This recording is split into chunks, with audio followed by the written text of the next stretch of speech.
Welcome everyone to yet another Endgame study. Alexey Troitsky composed this one in 1896. As always, it's white to play and win.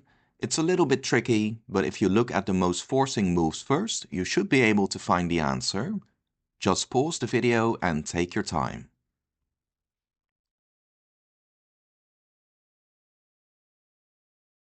Okay, let's take a look. Of course, the most forcing moves are checks. There's only one available, and that's the start of the winning sequence. White should play h3 check. Now the king has three options here. First, king to g5, that's the easiest to refute because of simply bishop e3 check and black drops the queen. The second choice is also easily rejected, king takes pawn, because of the fork on f5. And even if the king grabs some more material after king takes g2, knight takes queen, and king takes g1, white will still win easily after, for example, king to d6, taking squares away from the knight, and white can just advance the a-pawn without problems. Therefore, the most reasonable option is king to h5, but you'll notice that it's still pretty easy to set up more tactics against the king and queen, starting with g4 check. Now the king has two choices. If king to h4, then there's again this knight fork, only one move, king to g5, and then white wins the queen after bishop e3 check and bishop takes queen. Therefore, king to g5, but again there is bishop e3 check. Now, however, it's not as straightforward as before, because after knight f4, blocking the check and giving a counter check with the knight, with the pawn now on g4 instead of g3, white cannot simply win the knight anymore.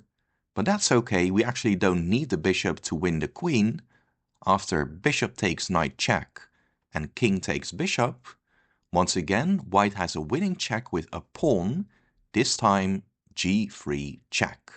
You always need to watch out when there's a knight nearby your king and queen, and unfortunately for black, that knight is the key to winning the game for white. The king has three choices. Let's see the most obvious bad choice first. King to e3, because now of course knight f5 check and white wins the queen.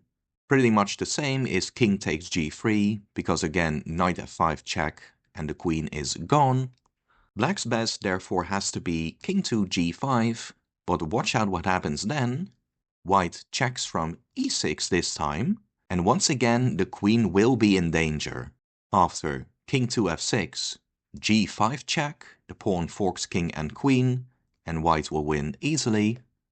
But if instead king to g6, it's a bit surprising, but after white plays g5 here as well, you'll find that the queen has no good square left.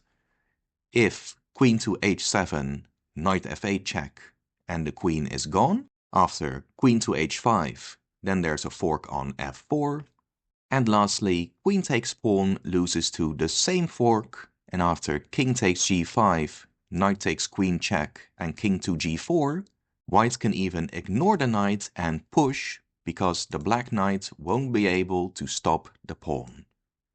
Pretty cool study. I guess once it's clear that there's all these fork possibilities, it's just a matter of figuring out that black cannot escape them all, and once you know that, it's a simple win, because there's no way black can get near the passed a-pawn. Anyway, hopefully you've solved this one too. If you enjoy these studies, please like and subscribe. Check out the playlist for many more puzzles, or of course the game collections. And as always, thank you for watching Chess Student, and take care.